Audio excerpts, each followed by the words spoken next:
سب بولیے رضی اللہ تعالی۔ عمر فاروق رضی اللہ تعالیٰ عنہ کا مبارک زمانہ ہے۔ حضرت عمر نے فوج بھیجی ایران کے حکمران کے ساتھ جہاد کرنے۔ ایران کے بادشاہ نے 2 عیسائی جاسوس بھیجے، کہنے لگا ذرا پتہ تو کرو مسلمانوں کا رات کا طریقہ کیا ہے، میں صف بندی کراتا ہوں۔ وہ ساری رات صف بندی کراتا رہا۔ 2 جاسوس آئے مسلمانوں کی معلومات کرنے۔ معلومات کر کے جب واپس گئے تو حضرت عمر فاروق رضی اللہ تعالیٰ عنہ کے سپاہیوں کو دیکھا، غور سے پلٹے تو بادشاہ کہنے لگا کیا حال دیکھ کے آئے ہو؟ کہنے لگا سارے مسلح پہ بیٹھے ہوئے، جتنے گھنٹے ہم وہاں رہے ہیں مجاہدین مسلح پہ رہے ہیں، یوں لگتا ہے جیسے ان کا دنیا داری سے کوئی تعلق۔ اور کہنے لگے بادشاہ کوئی ایسی طاقت ہے جس کو وہ بلا رہے تھے، کوئی ایسی قوت ہے جس کو وہ پکار رہے تھے، ہمیں بھی وہاں کھڑے ہو کے محسوس ہوتا تھا کہ ہاں کوئی ہے جو آ جائے گا ان کی مدد کے لیے، کوئی ہے جو پہنچے گا ان کی مدد کرے گا۔ ایران کا بادشاہ کہنے لگا مجھے سمجھ آ گئی ہے، وہ جسم کی طاقت سے ہی نہیں لڑتے، وہ کوئی غیبی طاقت ہے جس سے وہ لڑتے ہیں۔ بھائی وہ غیبی طاقت بھی تو ہمارے پاس ہم نے ناراض کر لیا نا، وہ بھی تو نہیں نا، مسجد کا رخ بھی تو کوئی نہیں۔ اور میں نے پچھلے جمعے بھی کہا تھا، پھر کہتا ہوں، وہن ہو گیا امت کو۔ نبی پاک نے فرمایا امت کو وہ کیا ہے، دنیا سے محبت ہو گئی ہے، موت سے کراہت ہو گئی، وہن ہے۔ صحابہ کرام کو موت سے بڑا پیار تھا، موت سے بڑی محبت کر، ہماری طرح نہیں وہ کہتے تھے مریں گے تو منو مٹی، تو وہاں ٹھیک ہے عذاب قبر حق ہے، لیکن میں کہا کرتا ہوں سالوں کے بعد جو پردیس سے ماں کے پاس آئے، ماں اسے عذاب نہیں دیتی، اس کا ماتھا چوما کرتی ہے۔ اور بھائی جو رب کریم کی بارگاہ میں جائے گا تیرا کیا خیال ہے، گل سڑ جائے گا؟ مدینے والے حبیب نے فرمایا قبر المومن روضۃ من ریاض الجنہ، فرمایا میرا مومن جب قبر میں جاتا ہے تو اللہ جنت کے سارے دروازے کھول دیتا ہے، وہ تو اللہ کی رحمت میں پہنچتا ہے۔ کون کہتا ہے مومن مر گئے، وہ تو قید سے چھوٹے اپنے گھر گئے۔ کون کہتا ہے قبر میں عذاب ہے تو صرف عذاب ہی ہے، ہاں مجرم کو سزا ملے گی، لیکن مومن ہمیشہ جہنم میں، وہ بالآخر جنت میں جائے گا، بالآخر جنت میں جائے گا۔ اور کسی درویش نے بات کی، وہ کر کے چلے گئے، بر کمال ہی کر گئے، کہنے لگے دوزخ میں تو کیا، میرا سایہ نہ جائے گا، کیونکہ رسول پاک سے دیکھا نہ جائے گا۔ نبی پاک سید عالم علیہ السلام کے غلام تو دیکھو نا، ساری زندگی عمر فاروق بخاری پڑھو تو صحیح، ساری زندگی عمر ہر نماز کے بعد کہتے تھے اللہم ارزقنا شہادت فی سبیلک، اللہ بسترے پہ موت نہ دینا، موت مجھے شہادت کی دینا۔ حضرت سیدنا مولا علی شیر خدا کرم اللہ تعالیٰ وجہ الکریم ساری زندگی کہتے رہے اللہ، علی نے میدان میں عمر گزاری ہے، اسے شہادت کی موت عطا فرما۔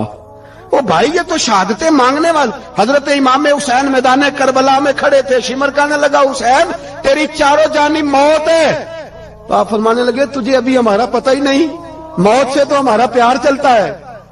اور فرمایا یہ شہادت تو ہمارا پیچھا کرتی ہے، پہنچ جاتی ہے جہاں ہم ہوتے ہیں، موت سے ڈرا رہا ہے۔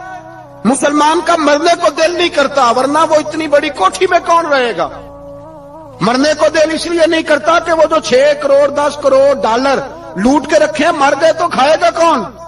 وہ فقیر فاقہ مست تھے، ان کا گھر ہی کوئی نہیں تھا، ان کے بینک بیلنس ہی کوئی نہیں تھے، وہ کہتے تھے گھر ہمارا ہے وہ جو ہمارے رب نے تیار کیا ہوا ہے، ہمارا بینک بیلنس ہے وہ جو ہمیں جنت میں جا کے ملے گا۔ ان کا تو یہ کھاتا ہی کوئی نہیں تھا، اس لیے وہ شہادت کی۔ حضرت عمر بن جموع رضی اللہ تعالیٰ عنہ میدان احد میں 4 بیٹے لے کے آئے۔ کتنے بیٹے؟ بول کے بتائے۔ 4 بیٹے لے کے عمر بن جموع آئے، اور خود ایک ٹانگ سے لنگڑے سے آپ بھی ہیں، ٹانگ چھوٹی ہے۔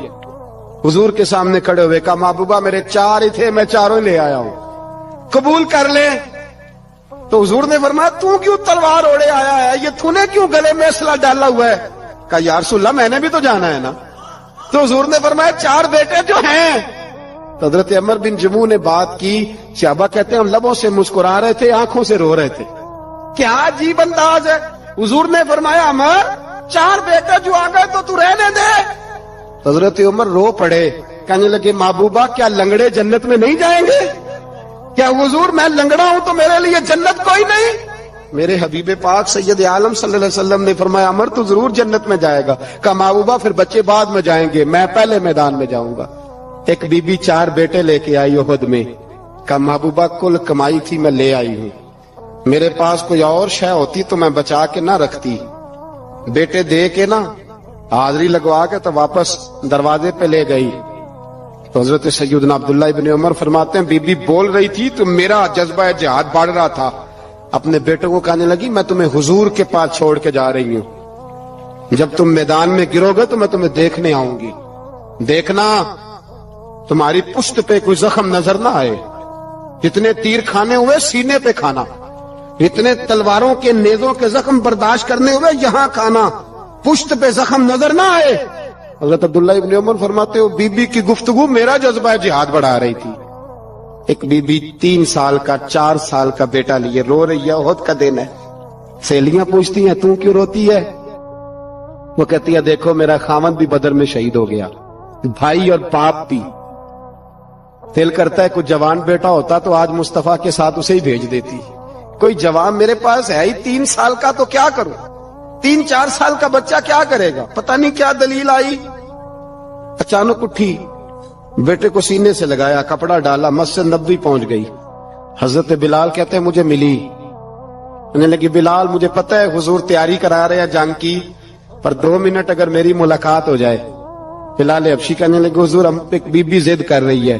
حضور باہر آئے، کہنے لگی حضور میں فلاں کی بیٹی، فلاں کی بہن، فلاں کی بیوہ ہوں، میں نے بدر میں 3 شہید دیے ہیں، اب میرے پاس یہ 3 سال کا لال ہی بچا ہے، بڑا فخر ہے میرا، لوگ مجھے شہید کی بیوہ، شہید کی بیٹی، شہید کی بہن کرتے، دل کرتا ہے شہید کی اماں بھی کہیں جاؤں تو میرا بیٹا لے لیں۔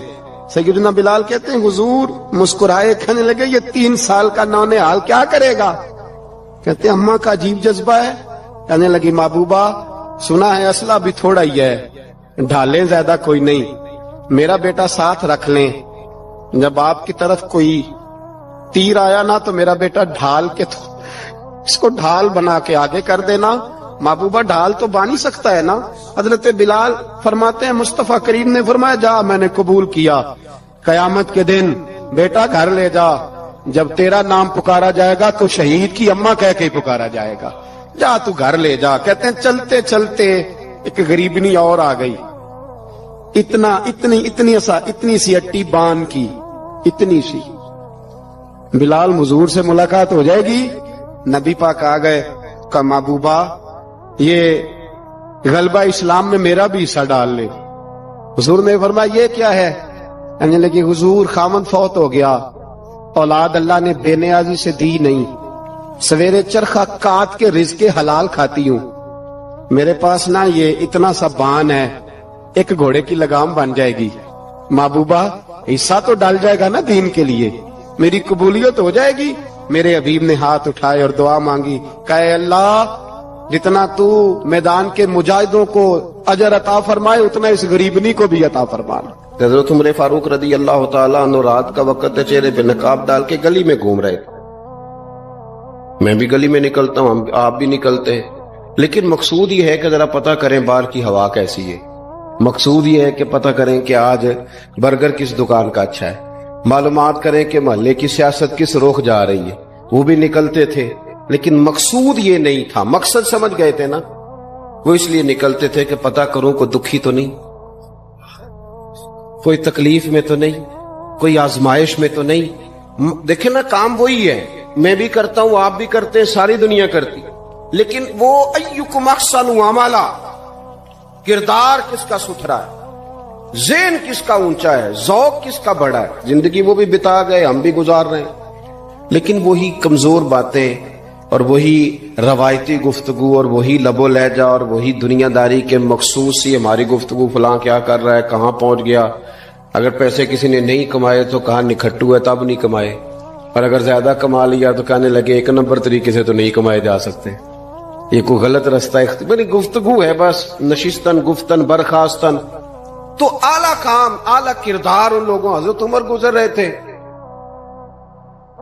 تو غلام ساتھ تھا، ایک شخص کو دیکھا کہ مدینے کے باہر خیمہ لگایا ہوا ہے، بھئی خیریت ہے، یہاں خیمہ کو لگایا؟ کہنے لگا امیر المومنین سے ملنے آیا ہوں، رات ہو گئی تھی تو سوچا یہیں قیام کر لیتا ہوں، صبح ان سے ملوں گا۔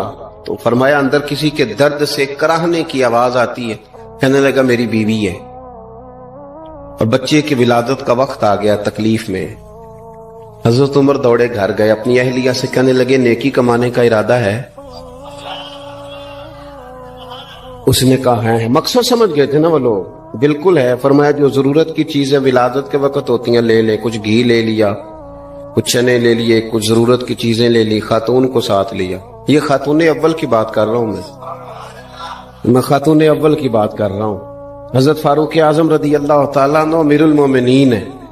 حضرت عمر نے اپنی اہلیہ کو ساتھ لیا، جہاں وہ شخص تھا وہاں آئے۔ اہلیہ نے حضرت عمر کے ذمہ کام لگایا، آگ جلا لیں، یہ تیل لے لیں، فلاں فلاں چیز گھی میں ڈال لیں، بنانی شروع کر دیں۔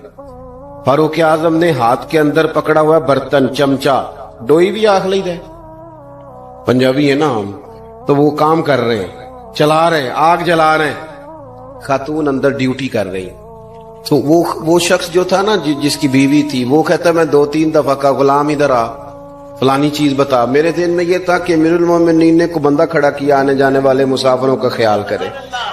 میرے ذہن 2-4 دفعہ میں نے اپنے لفظوں میں بات بھی کہہ دی، لیکن جب اندر میرے بچے کی ولادت ہوئی تو اندر سے میری بیوی بولی اور حضرت عمر کی اہلیہ بولی، اور بول کے کہنے لگی امیر المومنین مبارک ہو، آپ کے دوست کو رب نے بیٹا دیا ہے۔ وہ شخص کہتا ہے میں باہر کھڑا تھا، وجود تڑپ گیا، آنکھیں برس پڑی، کبھی نہیں رویا تھا پر کیفیت عجیب بن گئی۔ کوئی تقریر نہیں سنائی، کوئی اعلیٰ شعر نہیں انہوں نے پڑھا، میں نے جوں لے کر ان کے سر سے پاؤں تک دیکھا۔ میں نے کہا یہ وہی شخص ہے جس کا نام لے تو کیسر و کسرا کانپ جاتے ہیں، یہ وہی شخص ہے۔ میں نے جمعے میں کہا تھا کہ روب کپڑوں کا نہیں ہوتا، روب تو دیانتداری کا ہوتا ہے۔ ہاں بڑا مال کما کے لوگوں نے بنائی ہوتی ہے کار کوٹھی، تو بندے کھڑے ہو کے کہہ دیتے ہیں 2 نمبر طریقے سے آیا ہے، اور 13ویں-14ویں گریڈ کا ملازم ہو تو اس کے سامنے بہت بڑا افسر ڈر رہا ہوتا ہے یار بندہ دیانتدار ہے، یہ رشوت نہیں لیتا، سفارش نہیں مانتا، یہ میرٹ پہ کام کرتا ہے۔ تو روب تو آپ کی دیانتداری کا ہے، آپ کی سچائی کا ہے۔ اپنی زندگی میں جو لوگ مقصد سمجھ گئے، مقاصد پا گئے، کچھ کر گئے، ہم ذرا الجھ گئے ہیں۔ پہلے اتنا شاندار مکان بناتے ہیں، پھر مرنے کو کس کا دل چاہے؟ اتنی محنت کر کے جو ہے وہ کوٹھی بنائی ہے تو اب چھوڑ کے کون جائے؟ وہ تیار بیٹھے تھے، انہیں نبی کریم نے کہا تھا کن فی الدنیا کانک غریب او عابر السبیل، تم نے مسافروں کی طرح رہنا ہے۔ او میرے بھائی، کبھی دیکھا ہے ایئرپورٹ پہ مسافر لڑتا ہو کہ میں نے یہ جگہ خریدنی ہے؟ اسے پتہ ہے کہ ابھی فلائٹ آنی ہے، میں نے تو چلے جانا ہے۔ ریلوے اسٹیشن پہ جو جگہ ہوتی ہے وہ خریدنے کے لیے لوگ رٹا نہیں ڈالتا، انہیں پتہ ہے پہلی ٹرین سے چلے جانا ہے۔ بس سٹاپ پہ جھگڑے نہیں ہوتے کہ یہ کرسی میری ہے، جانا جو ہے مٹی دیں تے مٹی رہنا ہی، ایویں کادی بلے بلے، اج مٹی دے اتے بندے آتے کل مٹی دے تھلے۔ اتنا زیادہ مقصد نہیں نا جب سمجھتے تو بے چین ہے، بے قرار۔ بعض لوگوں نے اتنے پیسے جمع کر لیے کہ اتنے کھا نہیں سکتے، اتنی ضرورت نہیں، لیکن اس کے باوجود ہے کہ وہ دوڑ ختم ہونے کا نام ہی نہیں لے رہی۔ حضرت صدیق اکبر رضی اللہ تعالیٰ عنہ امیر المومنین ہے۔ بادشاہوں کے بڑے بات ہوتی ہے، ہمارے ملک میں ایسے بھی بادشاہ گزرے ہیں کہ جو سفر پہ جاتے تھے تو خانسامے بھی لے جاتے تھے، باورچیوں کو بھی لے کے جاتے تھے کہ کھانا میری مرضی کا ہونا چاہیے۔ حضرت ابوبکر صدیق نے پانی مانگا، امیر المومنین، تو صحابہ نے نہ شہد ملا پانی پیش کیا۔ کوئی اتنی لمبی بات تو نہیں، لیکن صدیق اکبر رو ہی پڑے، اور اتنا روئے کہ ہجکیاں بن گئیں۔ لوگ کہتے ہیں پتہ نہیں تھا کس بات پہ رو رہے ہیں، پر ہم بھی رو پڑے۔ حضور آپ کیوں روتے ہیں؟ تو آپ فرمانے لگے یار مجھے آسانیوں میں مبتلا کرنے لگے ہو، مجھے ان دنیا کی لذات میں الجھانے لگے ہو۔ میں حضور کی بارگاہ میں بیٹھا تھا تو اللہ کے رسول فرما رہے تھے پیچھے ہٹ جا، پیچھے ہٹ جا، پیچھے ہٹ جا۔ میں نے پوچھا حضور آپ کس کو کہہ رہے ہیں؟ تو حضور فرمانے لگے دنیا میرے پاس آئی تھی، وہ قریب کرنا چاہتی تھی مجھے، تو میں نے اسے کہا پیچھے ہٹ جا، میرے نیڑے نہ آنا، دور ہٹ جا۔ تو ہٹ تو گئی ہے، پر جاتی دفعہ کہہ گئی ہے سونیا آپ تو بچ گئے ہیں، پر آپ کے بعد والے کیسے بچیں گے؟ تو مجھے سینے سے لگا لے، گلے سے لگا لے، مقصد اپنا سمجھیں، اعمال کا حسن پیدا کریں۔ اگر انسان کا مقصود مال کمانا ہے تو اگر مال مل گیا تو اس کے بعد پھر کیا کرے گا؟ کسی نے طے کر لیا تھا کہ بہت بڑی گاڑی اور بہت بڑا بنگلہ مجھے چاہیے، تو وہ بنگلہ اسے مل گیا، گاڑی آ گئی۔ اب تو مقاصد کیونکہ طے نہیں ہوتے، تو جو چیز انسان چھوٹا سا مقصد طے کرتا ہے وہ اسے حاصل ہو جاتا ہے۔ میں نے ملک سے باہر جانا ہے، گھر سیٹ کرنا ہے، ساتھ والا پلاٹ لینا ہے، ہو گیا سارا کچھ، تو اب وہ پھر انسان بے چین ہو جاتا ہے، پریشان رہتا ہے، کہتا ہے سمجھ نہیں آتی مطلب مقصود کیا ہے۔ اللہ تبارک و تعالیٰ نے تو ایک تنکا بے مقصد پیدا نہیں کیا، تو اتنا سونا انسان کیسے بے مقصد پیدا کر؟ تو رب کریم نے ہمیں بتایا کہ مقصد تو تمہارا ہے، مقصد ہے الذی خلق الموت والحیات لیبلوکم ایکم احسن عملا۔ اس نے موت اور حیات اس لیے پیدا کی ہے تاکہ پتہ چلے تم میں اچھے عمل کون کرتا ہے،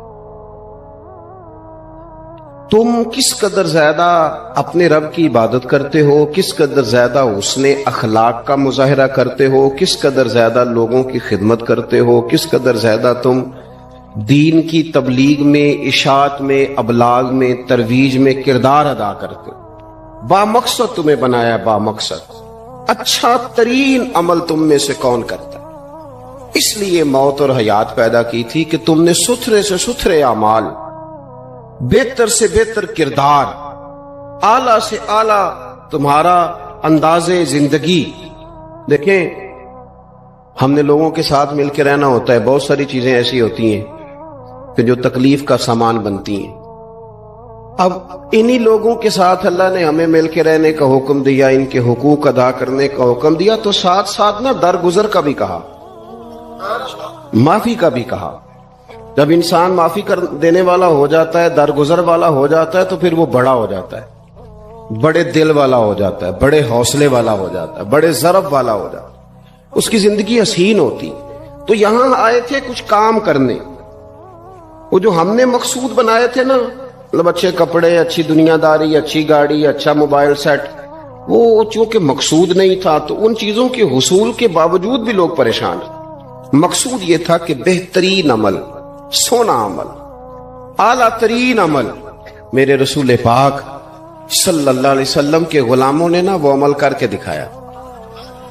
اعلیٰ ترین مزاج رکھتے تھے اور اعلیٰ ترین خدمت، یعنی لوگ ان کا کردار دیکھ کے نا، کردار اور عمل دیکھ کے، ہم تو لمبی تقریریں کرتے ہیں، باتیں کرتے ہیں، بڑا کچھ بتانا پڑتا ہے، لیکن وہ بس تھوڑا سا نا لوگ ان کے پاس اٹھتے بیٹھتے تھے، آتے جاتے تھے۔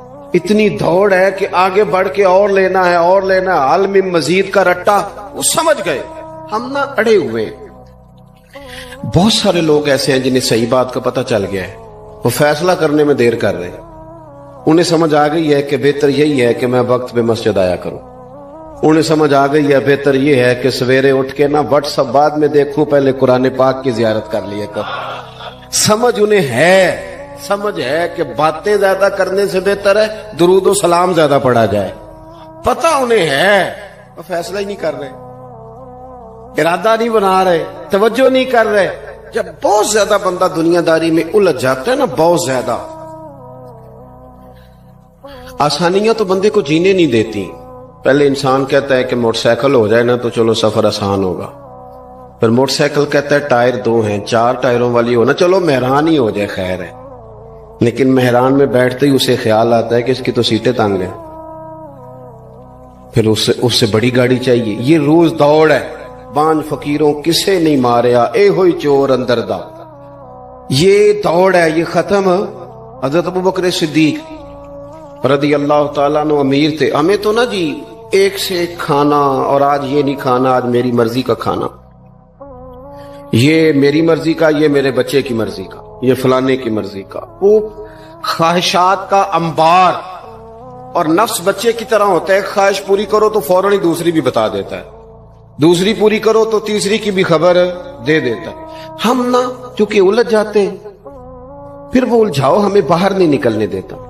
اگر تھوڑا تھوڑا کر کے، میرا مطلب یہ ہے کہ زندہ رہنے کے لیے روٹی کھانی ہے نا، مثلا روٹی کا لطف کتنی دیر ہوتا ہے، جتنی دیر منہ میں چباتے ہیں، اس کے بعد ختم۔ تو کپڑا تو پہننا تھا بدن چھپانے کے لیے، اس میں وہ کدھر سے آ گئی ساری کہانیاں جو آج بن گئی. اور اتنے میں نے عجیب و غریب نظام دیکھا ہے کہ نوجوان ہے، اچھا بھلا سیاںا آدمی، کپڑے اس نے تازے سلوائے ہیں اور 99 لوگوں نے کہا صحیح لگ رہا ہے تو، صرف ایک نے کہا نہیں ٹھیک لگ رہا، وہ پریشان ہو جاتا ہے.